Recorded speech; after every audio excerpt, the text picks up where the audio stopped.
Courts में on record ये बात आई है कि गवाहों के ऊपर दबाव डाला गया, गवाहों को मारा गया, पीटा गया, डराया गया, धमकाया गया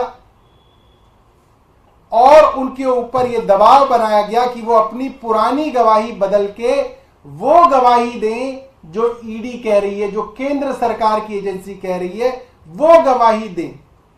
और ये ऑन रिकॉर्ड है, ये मेरे एलिगेशन नहीं है, ये सब ऑन रिकॉर्ड है। चंदन रेड्डी, जिनका अपना बयान बदलने के लिए उनके ऊपर दबाव डाला गया, उन्होंने हाईकोर्ट के अंदर रिट डाली है इस बारे में। उनकी रिट यह थी कि उनको इतना मारा गया, इतना पीटा गया कि उनके दोनों कान के पर्दे फट गए। ये हाईकोर्ट के अंदर रिट डाली थी उन्होंने। क्यों डाली थी? कि वो ईडी जो कह रही है वो बयान दे, अपने बयान को बदलें।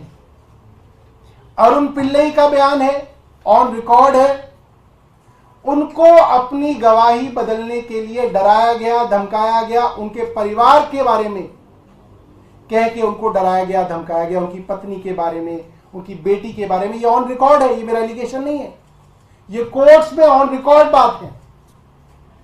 ऐसे ही समीर महेंद्रू, ऑन रिकॉर्ड है कि उन्होंने कहा कि उनके पिताजी को ईडी वालों ने अपने दफ्तर में रोका, उनकी पत्नी को एयरपोर्ट पे रोका गया और उनसे जेल में ईडी ने इस तरीके से जबरदस्ती झूठे बयान लेने की कोशिश की। ये ऑन रिकॉर्ड है।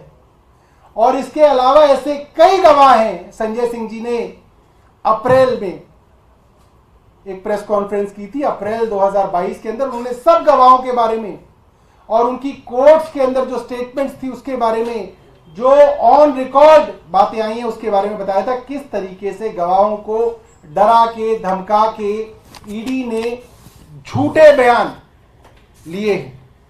ये कहा जा सकता है ये पूरा का पूरा मामला फर्जी सबूतों और झूठे गवाहों पे आधारित है।